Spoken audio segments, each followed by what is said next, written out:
Si no fuéramos quienes somos. Reflexiones sobre la colonia. El otro día, echándole una ojeada a estas páginas, encontré un artículo en el que, a propósito del monumento o del no monumento a Cortés, se planteaba la incógnita de qué sería de México si en vez de por los españoles hubiera sido conquistado por los ingleses, los franceses o los holandeses. La única regla general es que los pueblos conquistados son pueblos divididos, absortos en rivalidades internas e incapaces de presentar un frente común. Estas son palabras de Jorge Ibargüengoitia en este libro que le recomiendo a usted, que se llama Instrucciones para vivir en México. Hola, ¿qué tal amigos? Muy buenos días, tardes, noches. Hoy es jueves 20 de agosto de 2026 y le doy la bienvenida al Cabaret con esta reflexión de la conquista de México.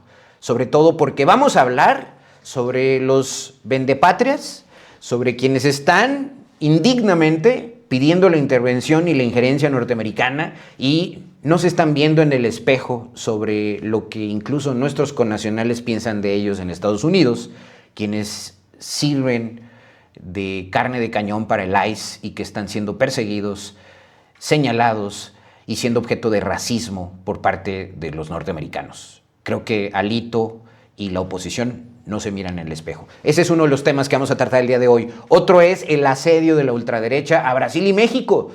México y Brasil son los únicos países que quedan todavía con tintes progresistas en Latinoamérica. Y número 3, acompáñeme porque vamos a analizar que en esta semana serán días de informes del par de infames que gobiernan Durango y el municipio. Esto es El Cabaret, ¡comenzamos!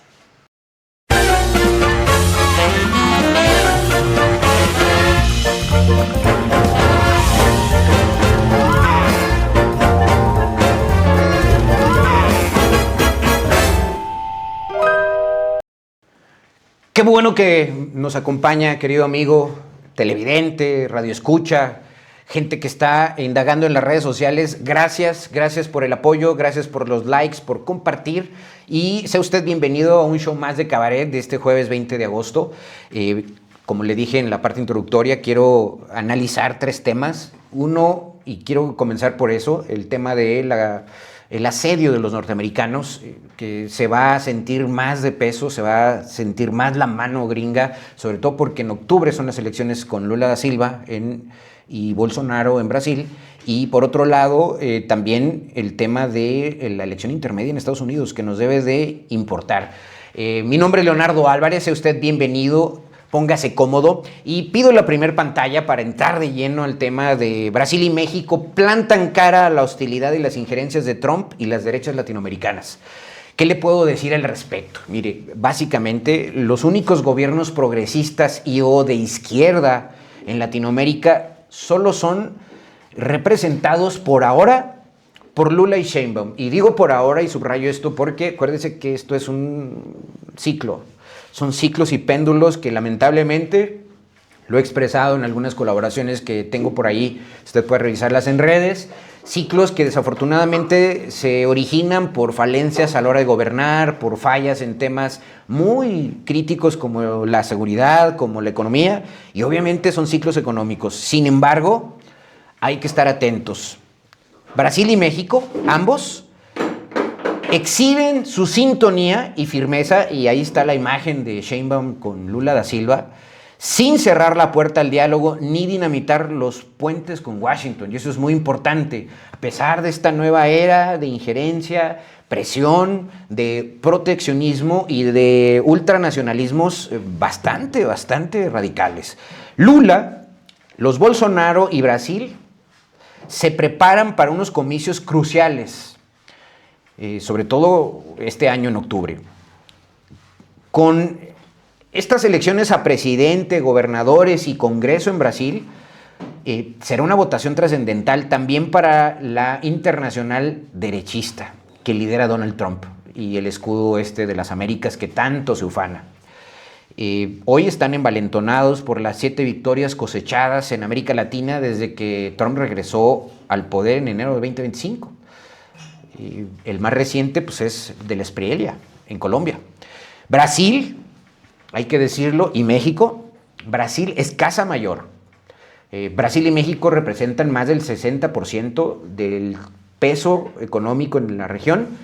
Entonces no es sencillo, pero hay que estar atentos. El duelo izquierda-derecha, Lula-Flavio Bolsonaro, se antoja formidable a tenor de las encuestas. La última del viernes pasado, de hace 8 días, da a la izquierda un 43% frente a un 40% al ultra.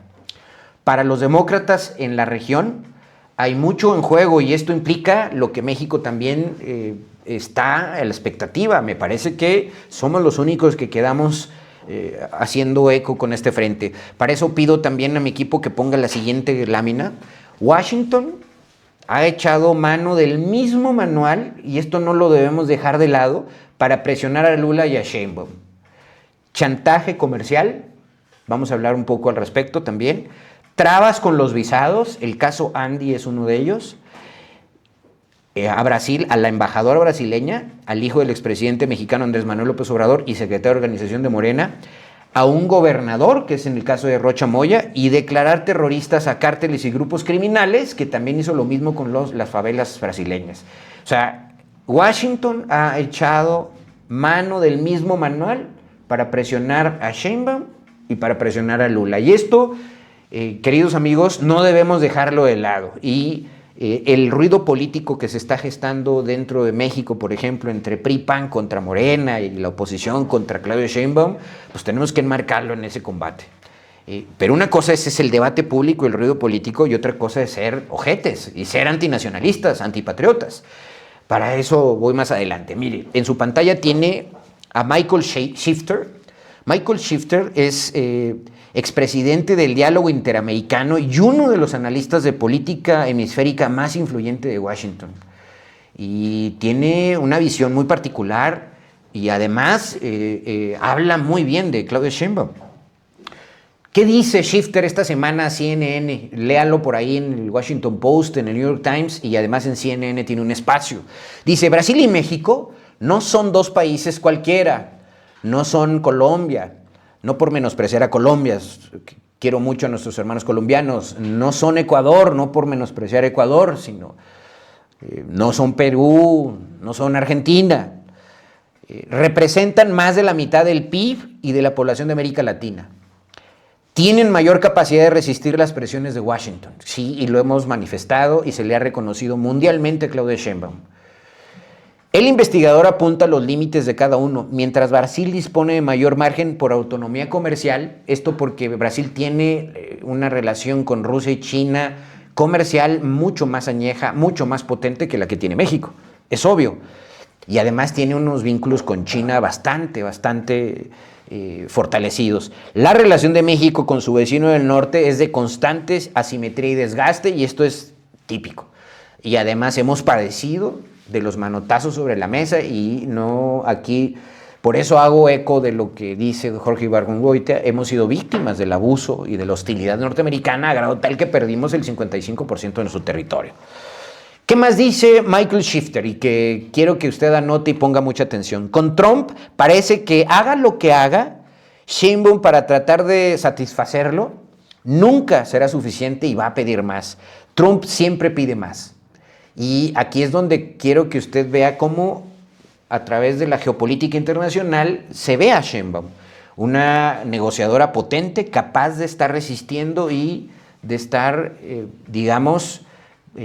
sin conflictuarse, sin romper lanzas y lanzarse como Juan Escutia al vacío con la bandera nacional, sin abusar de ello, ha transitado con Donald Trump. Y eso se le reconoce a Claudia Sheinbaum en el mundo. Claro, la oposición en México no. Quisieran que de un día sí y otro también hablara contra Trump y despotricara, pero es parte de la estrategia mexicana.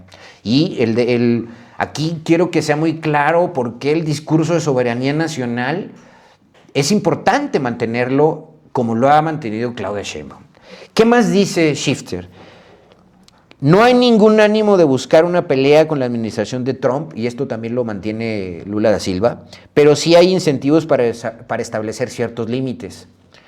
un contencioso o conflicto, ¿sí? El pleito, nosotros no lo comenzamos, ni lo comenzó Brasil, ni lo comenzó México. Y en este contexto, déjeme mostrarle, quiero el siguiente pantallazo, le pido a mi equipo. Hay una reciente entrevista de la Diaria Radio, así se llama, es un programa muy, muy seguido en Uruguay y en el cono sur de Argentina. Hay una entrevista del historiador Fernando López de Alessandro que, muy en sintonía con lo que dice Michael Shifter, Fernando López de Alessandro estuvo en informativo de cierre La Diaria Radio, donde habló sobre el avance de las nuevas derechas radicales en América del Sur y analizó el futuro político de Brasil y su influencia en América Latina.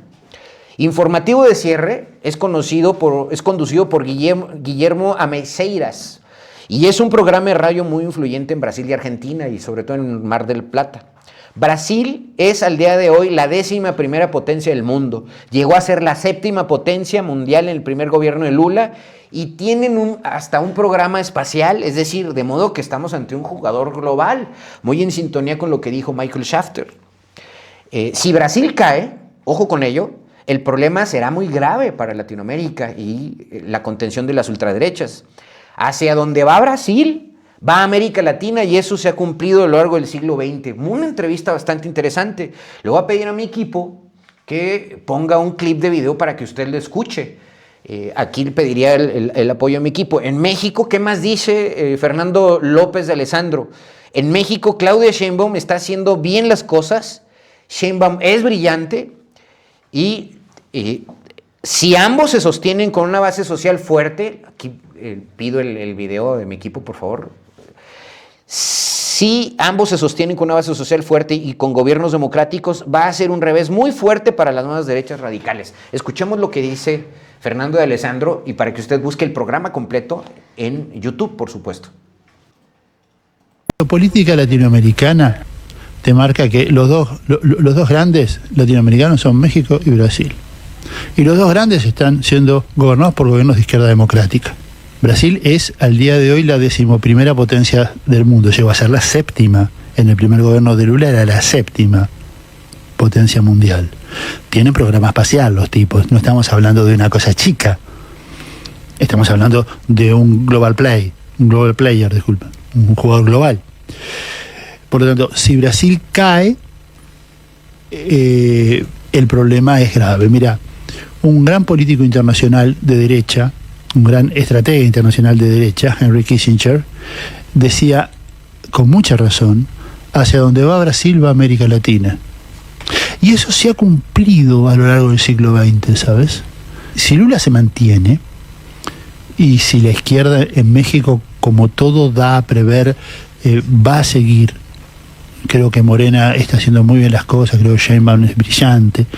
Si vos tenés esos dos grandes bloques, México, Brasil, que son las dos principales potencias latinoamericanas, apuntalás por una izquierda democrática con base social fuerte, y Lula la tiene y Sheinbaum también, creo que va a ser un revés muy grande para las estrategias de las nuevas derechas radicales.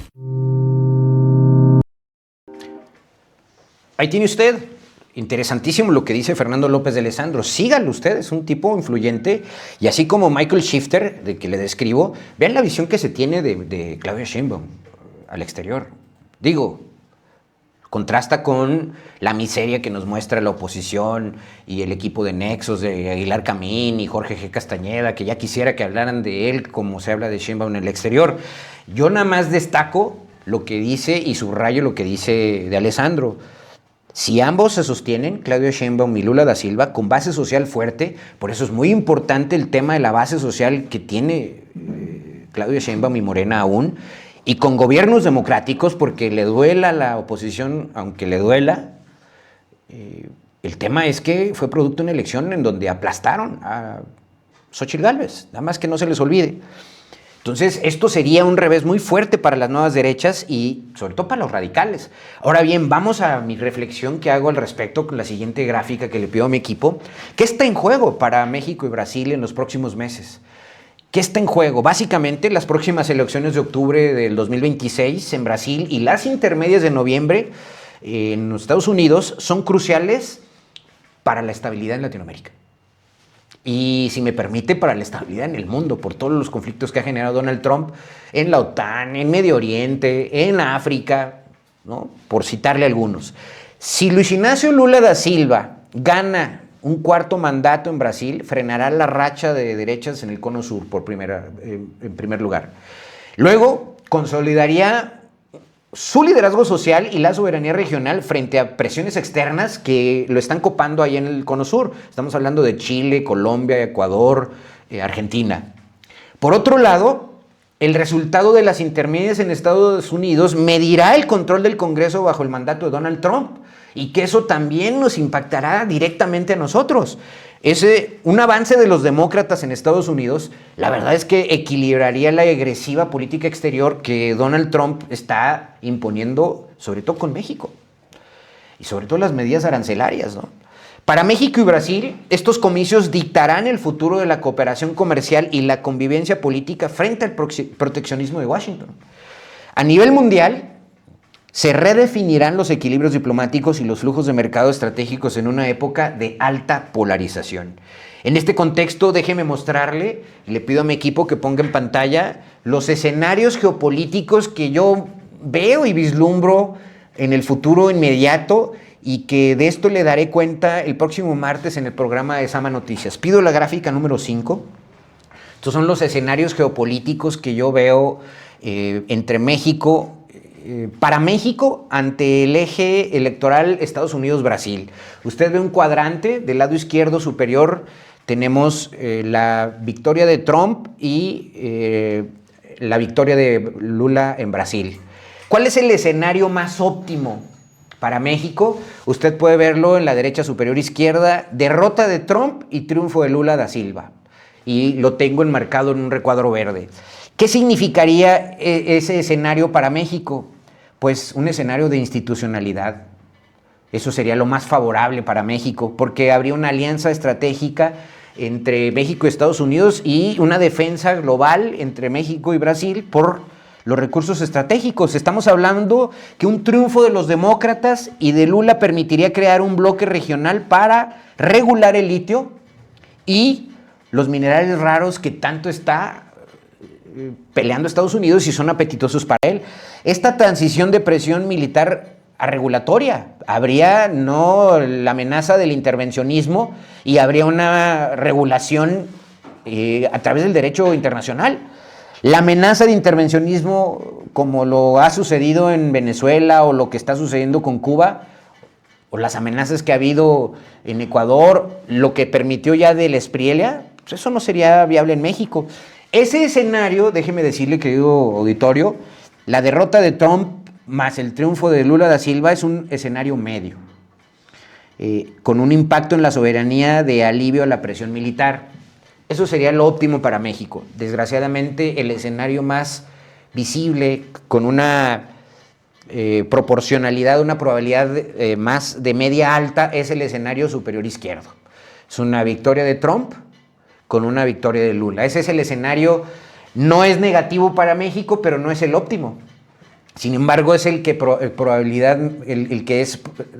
tiene una probabilidad más alta. ¿Qué implica ese escenario de una victoria de Trump y una victoria de Lula da Silva en el cuadrante superior izquierdo? Asedio máximo y el escudo del nearshoring.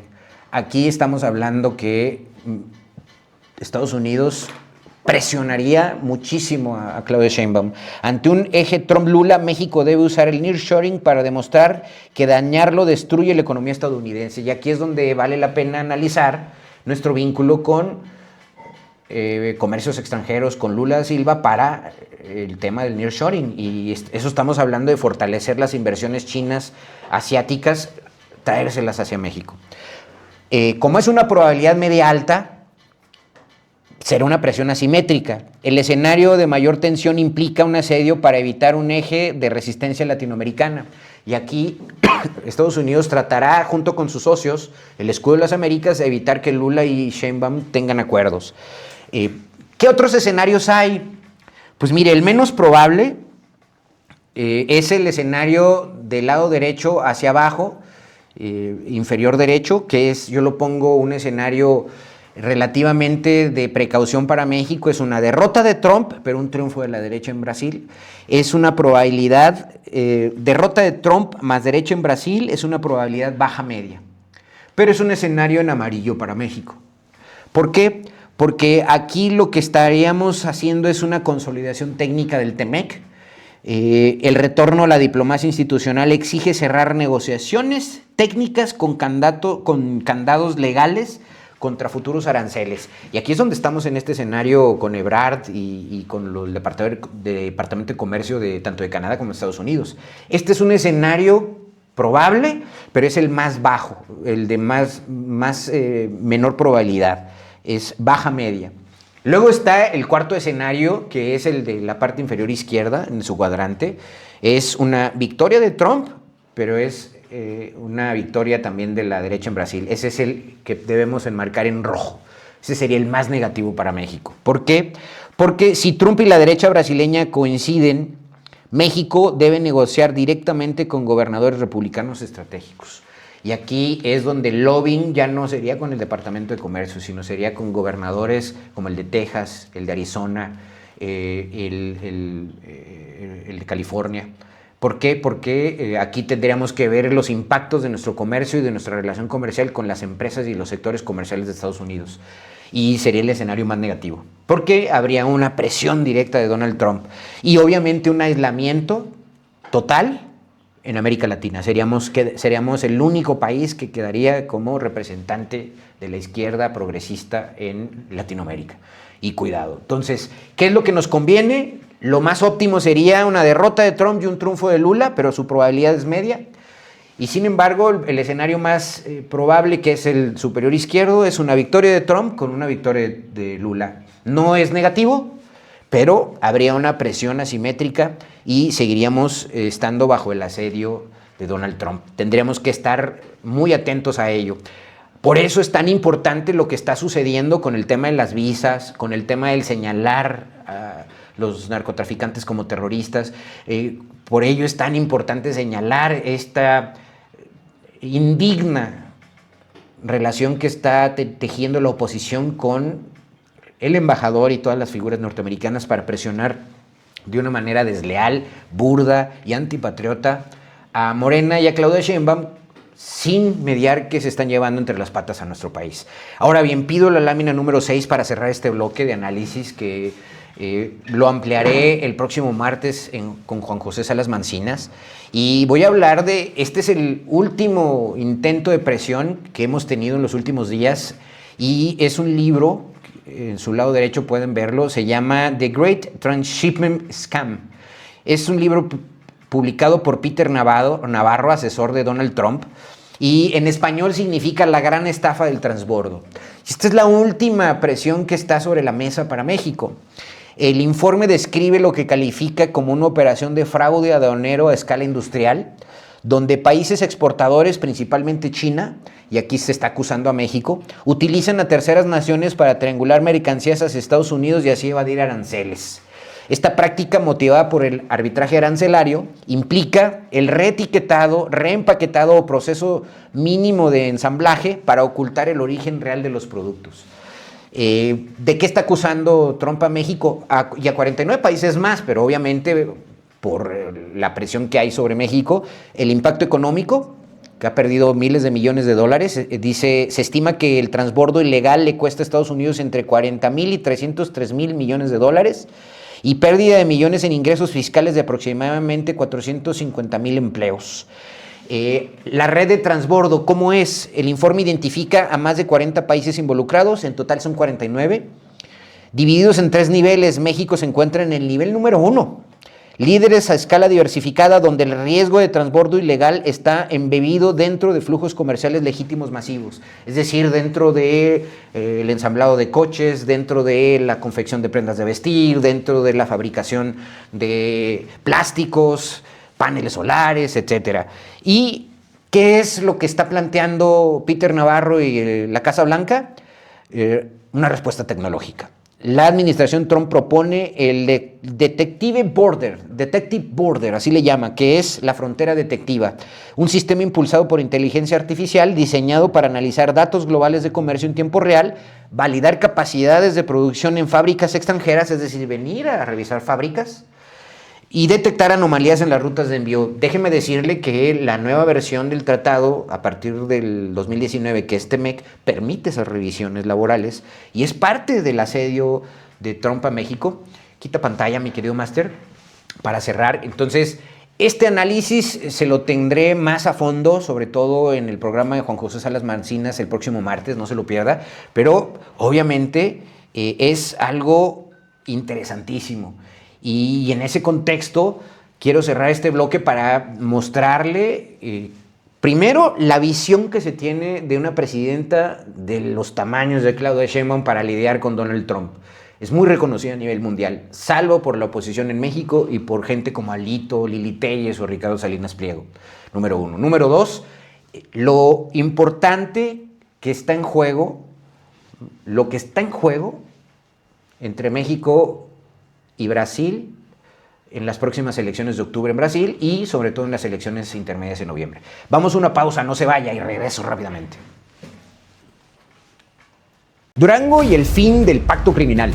Acabamos de atestiguar la condena contra Ismael El Mayo Zambada en una corte federal de Estados Unidos. Sería muy ingenuo pensar que no cooperó y sigue cooperando con las autoridades norteamericanas, sirviendo como un instrumento de máxima presión política y económica contra México. Ante esta coyuntura, la situación de Durango queda terriblemente exhibida. En este contexto, el gobierno estatal nos quiere vender la ilusión de una paz administrada, pero la realidad es un proceso acelerado de captura del Estado y asfixia económica. Mientras el gobernador Esteban Villegas presume 0 secuestros y minimiza las extorsiones, en la calle, allá afuera, se documentan choferes secuestrados en Cuencamé y sicarios paseando impunemente con fusiles Barrett calibre 50. El crimen organizado hoy opera como un monopolio forzado sobre la economía formal. A los ganaderos les confiscan hasta el 40% del valor de su trabajo utilizando a policías municipales como halcones y obligando al circuito empresarial a blanquear dinero criminal. El gobierno justifica lidiar con un solo grupo para evitar violencia, pero esa tregua es una depredación contra la sociedad civil. La única alternativa para cambiar el paradigma de seguridad en Durango es realizar una limpia efectiva en la estructura de poder político y criminal. Urge, pero urge, voluntad política sin autoengaños. Mi nombre es Leonardo Álvarez y esto es El Cabaret Itinerante. Estamos de vuelta, queridos amigos. Ahí tiene usted básicamente el tema del pacto criminal que se han negado sistemáticamente a reconocer en Durango y que por todos lados, a partir de que los murciélagos, los acorazados y los perrazos llegaron a Durango, han evidenciado en la cara al gobierno de Durango. Y bueno, ya no le digo de todos los conflictos que se ha generado esta negación sistemática con los vecinos que tenemos como en Coahuila, como en Sinaloa o Zacatecas, ¿no? Ya no le recuerdo a usted lo embarrado que está nuestro gobernador. En este contexto, déjeme decirle y agradecerle como siempre por su apoyo. Gracias por sus comentarios, por su like, por seguirme en YouTube, en Facebook, en TikTok y en Instagram. Sobre todo también en X. Por ahí esté pendiente de mis recientes colaboraciones. Esta semana va a ser crucial. El tema, analizaremos el preludio del informe de Esteban Villegas y obviamente el de Toño Ochoa. Pero mire, quiero comenzar este segundo bloque con el tema de la indignidad de la oposición. Pido la lámina número que sigue, número 7 para efectos de la numeración que tengo yo, y es mostrarle a usted a la oposición de altura que tenemos. Y este es un cartón de Sin Línea MX, en su sección de cartonería, resume y sintetiza claramente la visión que se tiene de la oposición en México, dentro y fuera de Estados Unidos, pero lo peor de todo, entre los mexicanos. Una cosa es ser oposición, una cosa es tener partidos que estén buscando cómo llegar a la población en general, pero de una manera burda e indigna, como la está haciendo el PRI, como la está haciendo el PAN, de ser unos apátridas. Pues básicamente solo ellos no se están viendo en el espejo. ¿Qué dice Alito Moreno ahí? Nunca me doblarán yo me doblo solo. Ahí tiene usted, así se ven el PRI, lamentable, así se ve el PAN, y creo que ellos son los únicos que no se dan cuenta. Qué indignidad la de Alito y la de la oposición mexicana que tenemos.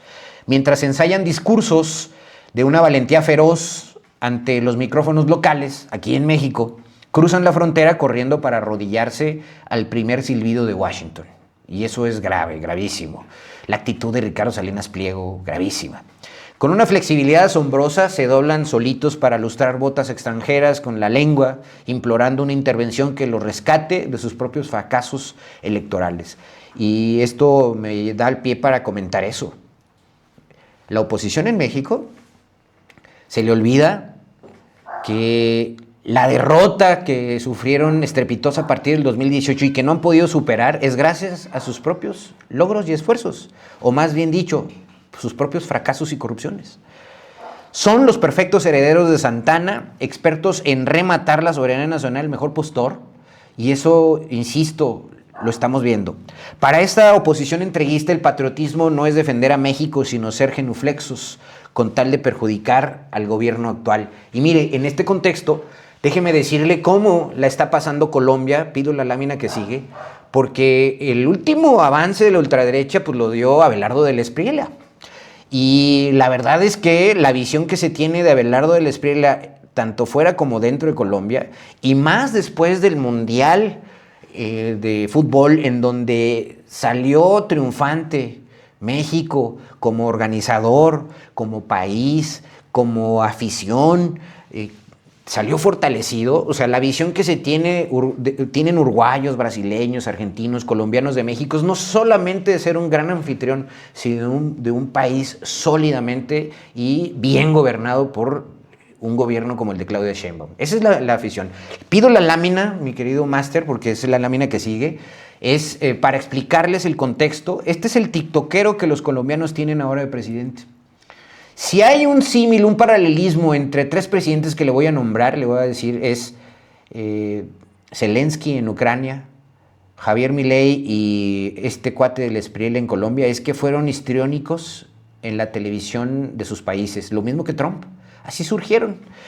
Este video es compartido le voy a mostrar un video, compartido por un analista colombiano de renombre que se llama Julián Macías Tobar, y expone una faceta informal y mediática del mandatario. Así se convocó a las elecciones, criticándolo por comportarse como un tiktokero en lugar de un jefe de Estado tradicional. En el clip, el hoy presidente de la Espriella responde de manera jocosa a preguntas personales de usuarios sobre su físico y su estilo de vida, lo que es utilizado por sus detractores para señalar una presunta falta de seriedad en su gestión. Y la verdad es que ya como presidente que siga haciendo estas tonterías, Abelardo del Espriella, hay que decirlo, es un reconocido abogado y controversial, además porque se sube a la palestra pública muy histriónicamente, es columnista y empresario colombiano que dio el salto a la política institucional así, en los medios de comunicación. Tiene un estilo y una retórica muy de derecha, un perfil muy de derecha, un discurso de mano dura, prueba de ello es que está siendo criticado por ello, y un estilo de vida extravagante y, según él, refinado. Su estrategia mediática es utilizar intensamente las redes sociales y un lenguaje digital para conectar directamente con sus seguidores, y una gestión que está siendo muy cuestionada a pesar de que lleva días en el cargo. Su mandato ha estado rodeado de fuertes polémicas debido a sus decisiones de política exterior pro-israelí, pro-norteamericana y pro-Trump, y acusaciones de priorizar la propaganda sobre la gestión de crisis. Vamos a ver este video en donde lo señala Julián Macías Tobar, un gran columnista y opinólogo en Colombia.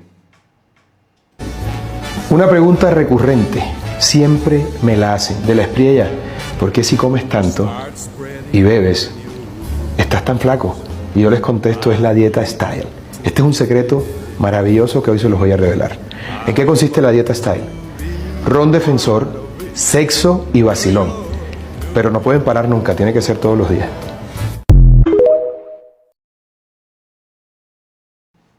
Ahí tienen ustedes al hoy presidente de Colombia. Y sigue con esas actitudes. Ahora bien, pido la siguiente pantalla, mi querido máster, porque no contentos con este clip de video que les mostré del periodista Julián Macías Tobar, voy a mostrarles hoy un TikTok de un reportaje que hace la página Spanish Revolution, que se la recomiendo mucho, búsquela en TikTok, y critica duramente la gestión del presidente, sobre todo por sus actitudes después del devastador terremoto en Colombia. Toma posesión como presidente y al día siguiente tiembla en Colombia. Estamos hablando que el terremoto de magnitud 7.4 ocurrió el lunes 10 de agosto del 2026, sacudió fuertemente el occidente de Colombia, dejando graves afectaciones principalmente en Cali, el departamento del Chocó y la región del eje cafetalero. El clip denuncia que el gobierno priorizó la propaganda mediática sobre el rescate de personas, la censura que hay del mandatario, sobre todo porque lanzó balones de fútbol a la gente. Y señala que frenó la ayuda de equipos internacionales, permitiendo únicamente el ingreso de personal de países aliados como Estados Unidos e Israel. Y lo peor de todo, hacen un reporte porque las delegaciones usaron la catástrofe para grabar clips de video en las redes sociales mientras se metían excavadoras que sepultaron posibles supervivientes. Aquí aparece un personaje israelí muy criticado y muy visto en Sudamérica, Ronnie Kaplan, que es portavoz español de las fuerzas de ocupación israelí, para lavarle la carita a los israelitas, y condena este giro radical de política exterior que subordina la soberanía de Colombia a los intereses de Washington y Tel Aviv en este contexto. Escuchémoslo. El mundo se ha convertido en una ópera bufa que escenifica la caída neoliberal con tintes tragicómicos. Y Colombia es hoy el escenario principal de esta obra de realismo mágico postcapitalista, escenificado por el sionismo global que está haciendo metástasis por todo el mundo. El bufón principal de este capítulo colombiano es Abelardo de la Espriella, recién elegido presidente del país, a quien veis lanzando pelotas de fútbol a la gente en mitad de una catástrofe nacional, exactamente como ya hiciera su amado rey Trump durante su primer mandato tras un huracán que arrasó Puerto Rico, lanzando rollos de papel higiénico a sus vasallos, como si Colombia no estuviera todavía buscando personas bajo los escombros, como si su pueblo no necesitara comida, agua, cobijo o rescatistas. Y no, tristemente no es un fake. Se cayeron 26 colegios, 26 colegios. El hospital está colapsado en salud. ¿Y cómo es posible que la gente reciba un hijueputa balón con un lobo que se gastaron más de 1.000 millones de pesos mientras los niños se están muriendo de hambre? Pero esto no es todo. Después de este patético show introductorio hubo una escena todavía más burda. Un grupo espera con los brazos levantados. Llega el coche presidencial, el bufón fascista baja, hace su saludo militar y entonces arrancan los aplausos y los vítores. Cámara preparada, plano perfecto, actores en posición y baño de masas conseguido. Es la política trumpista al estilo colombiano. Ausencia total de gestión y mucho circo para las idiotizadas masas. Porque durante las horas más importantes para encontrar supervivientes tras el terremoto, el gobierno insistió en que Colombia tenía capacidad suficiente y frenó la llegada de equipos internacionales. Tan solo permitió la entrada de personal de Estados Unidos, Israel, Ecuador y El Salvador. Y estos no se dedicaron a rescatar personas, sino a hacer propaganda e introducir soldados en el país para dominarlo desde las sombras del palacio, como la colonia estadounidense que ahora son, con el virrey de la Espriella al mando de la cesión total de soberanía nacional al sionismo. Los israelitas llegaron, pero ya se fueron y los tienen en camioncitos grandes. Nos encontramos en este momento en los escombros. Este capítulo se representa con esta escena protagonizada por Ronnie Kaplan, portavoz de las Fuerzas de Defensa de Israel y criminal de guerra con cargos por crímenes de lesa humanidad y genocidio. Un experto en asesinar niños y enterrar familias enteras bajo los escombros en Palestina llega a Colombia, se mete hasta la cintura entre escombros, sin guantes, sin una sola mancha en el traje, 5 días después del terremoto cuando ya no había posibilidad de salvar vidas, con la única y evidente intención de hacer vídeos para redes sociales utilizando el desastre como plató para blanquear sus crímenes de guerra. Ellos están interrumpiendo el trabajo acá todavía. Esta es la visión de un medio español que es hispanista y que vean cómo están criticando a la de la Espriella y sus actitudes.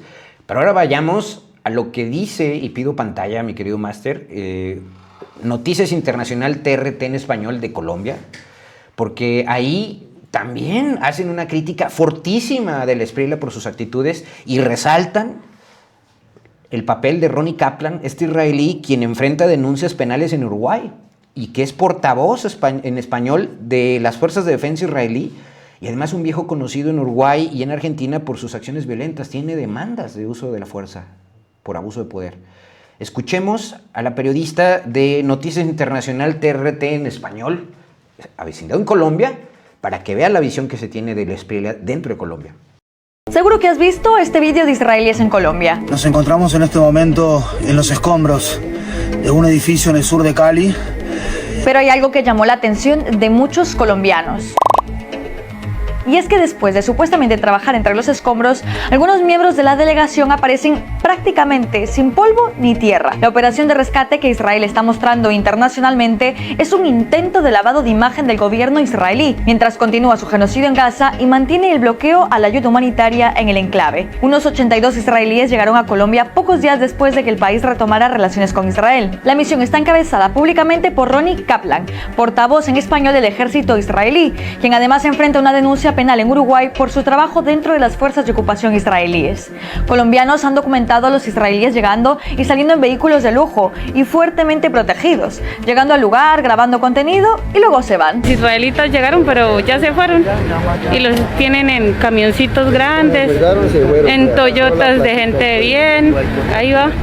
Ahí va. Y algunos denuncian que los israelíes ordenaron comenzar a retirar los escombros con maquinaria, mientras voluntarios y otros rescatistas todavía buscaban sobrevivientes. Nos están interrumpiendo el trabajo, acá todavía hay vida y están pasando la máquina como si fuéramos animales. No nos quieren dejar trabajar. Están mandando los genocidas de Israel acá a decir que toca meter la máquina y que el PMU y que yo no sé qué. Israel lleva décadas utilizando sus operaciones humanitarias en otros países para proyectar una imagen positiva a nivel internacional. A través de Mashab, su agencia de cooperación, despliega equipos de emergencia en zonas afectadas por desastres. La maquinaria de relaciones públicas de Israel no se detiene y ahora el contenido para lavar su imagen está llegando, tristemente, desde una tragedia en Colombia.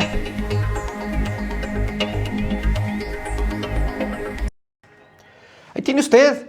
Ya vimos la visión de un periodista serio sobre la Espriella y el papel de bufón que está tomando. Ya vimos la visión que se tiene en Hispanoamérica con Spanish Revolution. Y ya vimos este medio, Noticias Internacional TRT en español, que cómo está cuestionando el tema de la intromisión de Israel burdamente en Colombia. Ahora vayamos al tema político. Pido la pantalla porque aquí estamos hablando de Patricia Caicedo, senadora de la República de Colombia. Si les parece poco que se haya titulado que están viviendo en Colombia una época de realismo mágico poscapitalista, pues vean lo que dice o escuchen lo que dice Patricia Caicedo, senadora de la República en Colombia por un partido de oposición, sobre las 3 crisis que Abelardo de la Espriella en menos de una semana por las que tiene sumida Colombia. Una es el rechazo por la ayuda humanitaria de otros países, salvo Estados Unidos e Israel, las operaciones de extranjeros dentro de del territorio colombiano y la crisis diplomática con el mundo árabe por el tema de la soberanía israelí sobre los altos del Golán. Es algo patético y absurdo. Escuchémosla. En menos de una semana, el presidente Abelardo de la Espriella nos ha llevado a 3 incidentes internacionales gravísimos. La primera es que en medio de una catástrofe no reciba la solidaridad internacional de países que tienen plena experiencia en terremotos, como México, como China, porque le pone un filtro ideológico. Gravísimo y tonto también. Segundo, que haya acordado con el ministro de Guerra de Estados Unidos que puede perfectamente venir a pasearse por el territorio nacional determinando dónde bombardean y dónde hacen sus investigaciones antiterroristas sin pasar por el Congreso de la República. El presidente se cree que él es el dictador de Colombia, el presidente Abelardo. Y lo tercero, que me parece también gravísimo, es que en medio de una tragedia, el nuevo representante de la diplomacia colombiana haya decidido expedir un acuerdo donde Colombia se suma a reconocer los Altos del Golán como un territorio de Israel. Seremos el único país, aparte de Estados Unidos y por supuesto Israel, que se quieren apropiar o consideran que ese territorio que es de Siria es de ellos, pero nos pone en una situación gravísima con los países de la Liga Árabe, donde Colombia tiene intercambio comercial de flores, de cárnicos, de café, y de turismo. Hoy tenemos a todos los países de la Liga Árabe molestos con Colombia y a puertas de acabar esas alianzas económicas que van a perjudicar a los empresarios de mediana factura y de media factura en nuestro país. Pero además de eso, nosotros con Arabia Saudita estábamos avanzando en acuerdos económicos y de turismo, que también quedan en stand-by por la estupidez del nuevo gobierno y de quien va a manejar las relaciones diplomáticas. Mira lo terrible. Y una adenda. Les molestaba a la derecha colombiana, al Centro Democrático y a los demás que el presidente cuando saliera o cuando estuviera trabajando de repente aparecía y que agenda privada. Pues hoy en medio de la terrible situación que está viviendo nuestra gente, el presidente cerró su agenda y tiene agenda privada. ¿Cómo para qué? Muchas gracias, señor presidente.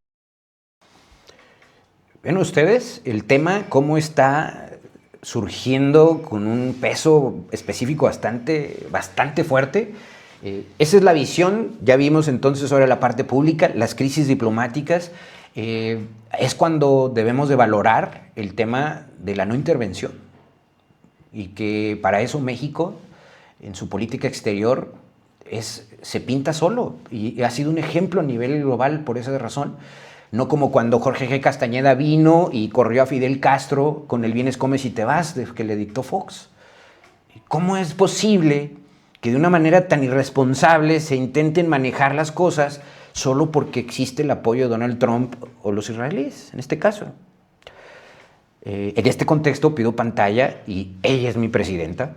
Tenemos que reconocer cómo ven a Claudia Sheinbaum en el exterior, porque aquí en México la oposición misógina, contraria, vendepatrias, le regatea el apoyo. Escuchemos lo que dice nuestra presidenta y esa es nuestra presidenta. ¿Qué político mexicano va a agacharse, a arrodillarse frente a Estados Unidos? ¿Qué se puede esperar de una persona así? ¿Qué se puede esperar de los senadores mexicanos que usan todas las televisoras de Estados Unidos para hablar mal de México? ¿Qué se puede esperar? Pues lo que son, se abren de cuerpo entero. Ya sabemos quiénes son. Son aquellos que quieren que en México gobierne otro país. Son aquellos que quieren, quizá, que el Departamento de Justicia de Estados Unidos sea quien defina lo que pasa en México. Son aquellos que quieren, como los conservadores del siglo XIX, que fueron a buscar a Maximiliano para que un monarca extranjero gobernara México, porque aquí no había capacidad de hacerlo. Son herederos de Santana, son herederos de Maximiliano. Nosotros no, nosotros somos herederos de Juárez. Nosotros somos herederos de los liberales mexicanos. Nosotros somos herederos de Madero. Somos herederos de Leona Vicario, de José Ortiz, del Cura Hidalgo, de Morelos. Orgullosamente, de los que defienden la soberanía, de los que dicen aquí está la patria, de los que decimos estos somos los mexicanos y las mexicanas, que no nos rendimos, que no nos arrodillamos ante nadie. De esos somos herederos, de esos héroes y heroínas, de los héroes anónimos que lucharon contra la invasión francesa el 5 de mayo. Somos herederos de los veracruzanos que defendieron siempre la soberanía de México.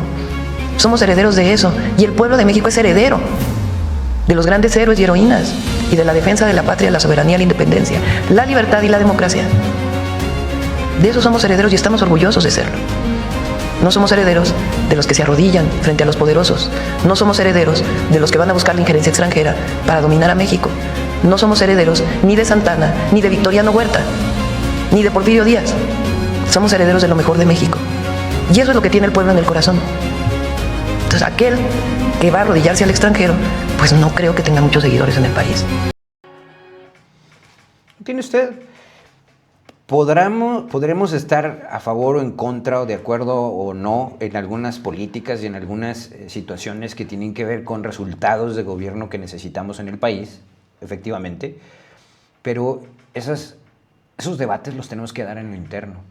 Y yo le aseguro al PRI, al PAN, a Lito, a Lili Telles y a toda esta gente que eventualmente sí se comporta de una manera indigna, que la mayoría de los mexicanos que han ido lamentablemente por las condiciones económicas de México a trabajar en Estados Unidos, que sostienen la economía norteamericana en la construcción, en la agricultura, en la ciencia, en muchos sectores, debo reconocerle y debo recordarle a la oposición que la visión de cualquier mexicano, aún y cuando no esté allá por cuestiones de gusto o de turismo, jamás se quiten la camiseta de México. Por eso es un mercado tan apreciado por la selección mexicana, simplemente. Entonces, creo yo que, como siempre, andan mal. Y con esas situaciones y esas expresiones no van a llegar muy lejos. Y yo espero que el tiempo nos dé la razón. Sobre todo que, vuelvo a insistir, tenemos 2 fechas cruciales para Latinoamérica, en este contexto México y Brasil, para contener el avance de la ultraderecha y el intervencionismo y el injerencismo militar de Estados Unidos. Octubre en Brasil y en noviembre en las intermedias para Donald Trump. Vamos a una pausa, no se vaya, y regreso rápidamente. ¿Cuántas vidas más tendrán que ponerse en riesgo para aceptar que el sistema de salud en Durango está colapsando? Ya no bastan los discursos oficiales, ya no bastan las promesas. Los propios diagnósticos y una auditoría forense describen una realidad devastadora. Hospitales saturados, pacientes esperando hasta 6 horas para recibir atención de emergencia, escasez de medicamentos e insumos, y médicos y enfermeras obligados a improvisar con lo que tienen a la mano, mientras las familias deben comprar jeringas, catéteres y hasta medicamentos básicos. Pero la crisis no termina ahí. Quienes todos los días sostienen el sistema de salud también enfrentan acoso laboral, cambios arbitrarios y condiciones cada vez más precarias, mientras la dirigencia sindical guarda silencio y deja, obviamente, solos a los trabajadores. La salud pública no puede administrarse con propaganda. No se puede hablar de éxito cuando faltan medicamentos. No se puede hablar de construcción de gigantes cuando el personal trabaja sin condiciones dignas. Y no se puede pedir confianza cuando los pacientes pagan las consecuencias. La salud no es un privilegio, es un derecho. Y parece que el médico que gobierna Durango no lo sabe. Y en Durango, ese derecho hoy exige transparencia, rendición de cuentas y soluciones inmediatas, porque la vida de familias no puede seguir esperando. Ya terminó la feria y, según los dichos del gobernador, nos fue requete bien. ¿Ya habrá dinero suficiente para el acelerador lineal del SECAN, para el mantenimiento de elevadores del materno infantil o para insumos básicos? ¿O todo se irá para las ratas de la salud? Perdón, las rutas de la salud. Mi nombre es Leonardo Álvarez y esto es El Cabaret Itinerante.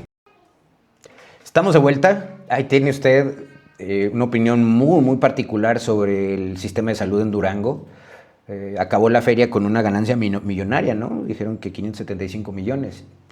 De invertir 500 millones van a sacar una jugosa cantidad. Ya escuchamos también a Esteban Villegas decir que recaudaron 8 millones de pesos. Bueno, que se vea, ¿no? Y mire, vamos a cerrar el programa el día de hoy, y lo cual agradezco la paciencia y que usted esté sintonizando aquí el cabaret. Quiero cerrar, obviamente, con el tema local que le prometí al inicio.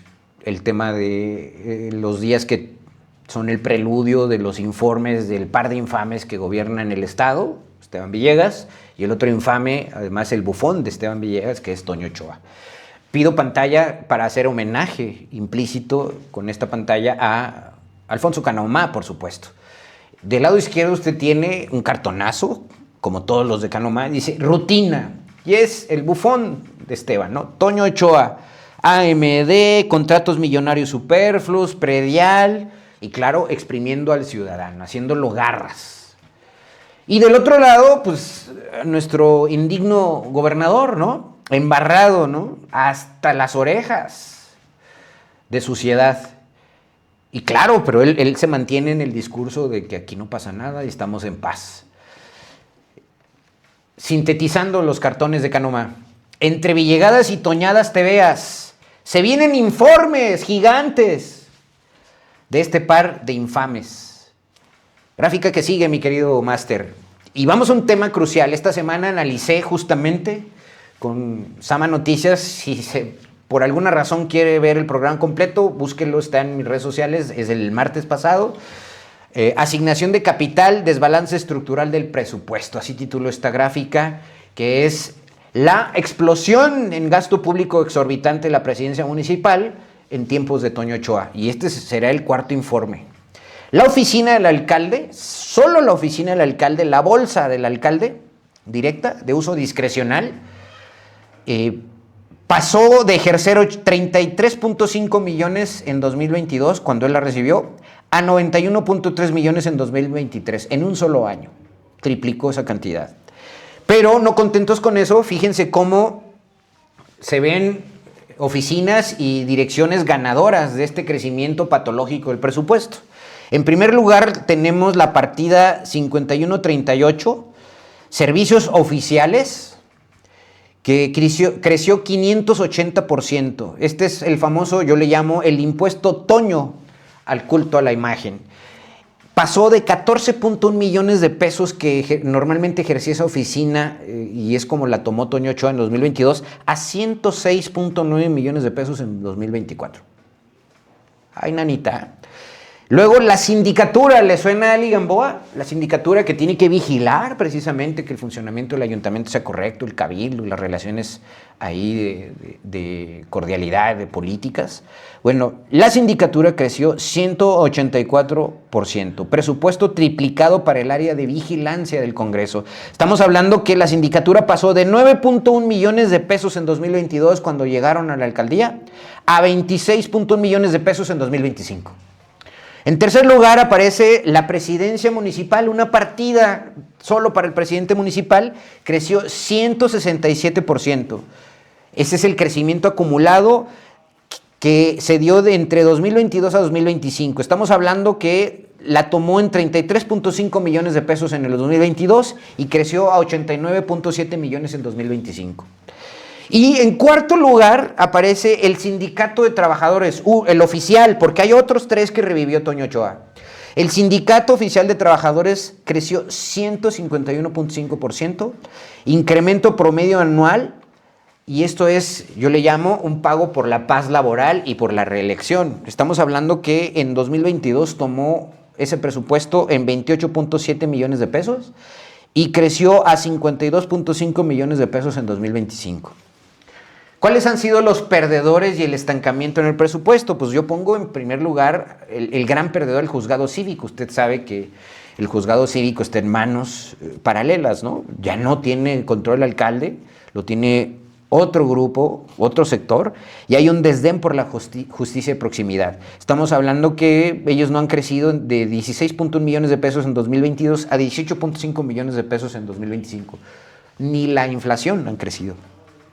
Aquí tengo que acotar que hay tan poca transparencia y total opacidad en salud mental, arte y cultura, Instituto del Deporte, Instituto de la Juventud y la Familia, que es el DIF municipal, que lo centralizaron en un solo organismo denominado ahora el Instituto Municipal para el Desarrollo Humano y Valores.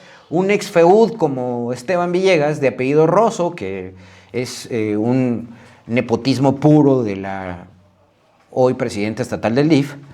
Estamos hablando del Indeval famoso, del cual no existe información al momento del análisis de esta información financiera, que es la cuenta pública de abril-mayo. Estamos hablando que no se conoce la asignación de estos recursos porque todo está centralizado en el Indeval. Y claro, estas oficinas pues no sabemos si están funcionando o no, el personal que trabaja ahí, qué está haciendo. Y dicho de paso, los que sí tenemos ya más información es que la fusión que se hizo, la Dirección de Fomento Económico y Turismo, se fusionó orgánicamente a partir de 2023 y ellos ejercieron sí un monto, antes lo ejercían mitad a mitad.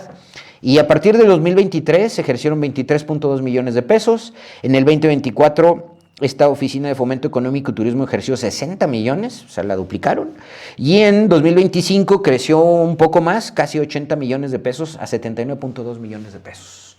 Ahí tiene usted el desbalance presupuestal.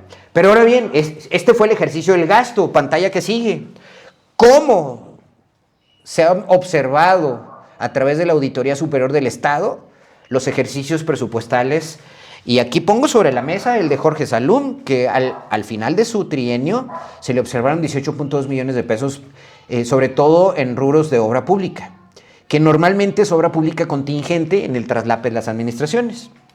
Esteban Villegas, en su trienio completo, en 2016, la Auditoría Superior del Estado observó con 50.8 millones de pesos. Es un nivel medio de observaciones y que también obedece a obra pública en ejecución. Contingente se le llama.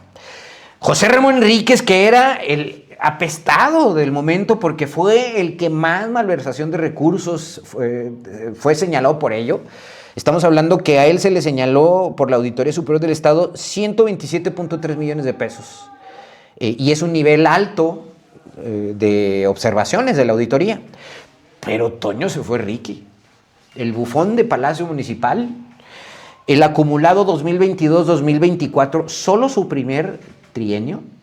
Estamos hablando que el daño acumulado llega a 233.2 millones de pesos. ¿Y qué pasó con la Auditoría Superior del Estado? Hicieron mutes.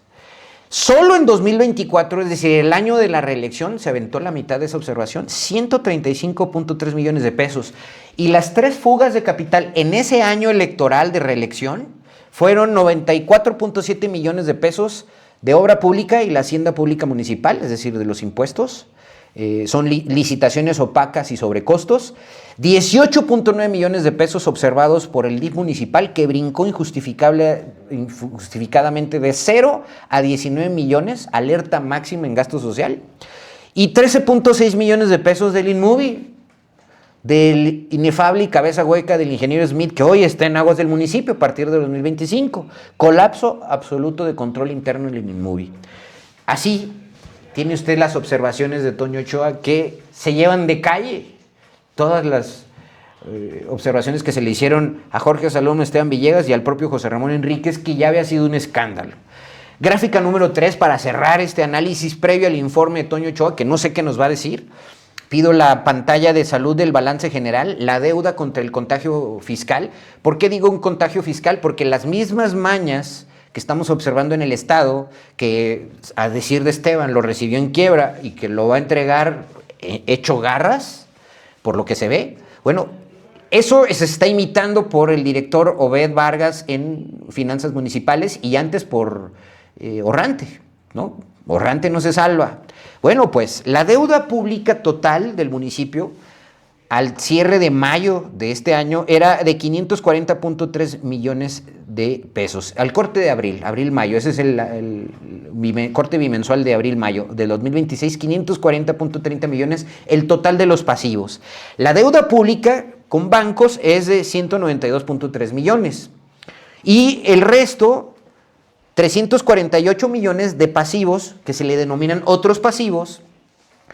Ojo con ello, porque esos 348, ahí va obra contingente, pero en realidad no son deuda tradicional, son retenciones de ISR que se le deben al SAT y cuotas laborales que se le deben al IMSS o al ISSSTE, descontadas a trabajadores y no entregadas. Esto es una apropiación indebida de recursos federales para financiar liquidez diaria. Y ojo con eso, porque esa es una práctica que sistemáticamente hacían el Estado y el municipio, la hace la UGED, y que eventualmente siempre han sido observados por el SAT.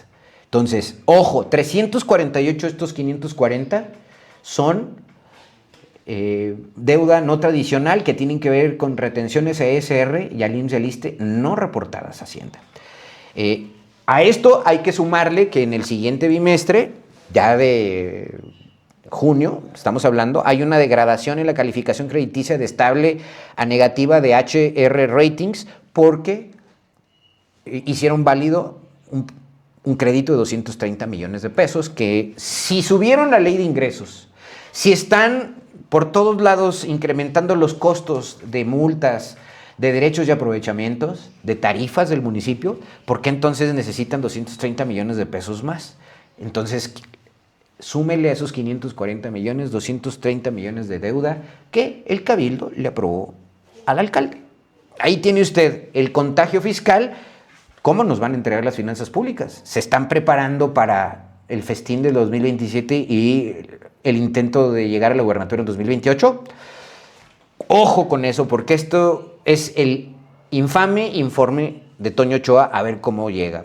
Y finalmente cierro la participación con la gráfica que todo mundo sabemos que es un bufón y que lamentablemente nos lo dejó por escrito Carlos Marx. Y dice, la historia ocurre 2 veces, la primera como una gran tragedia y la segunda como una miserable farsa.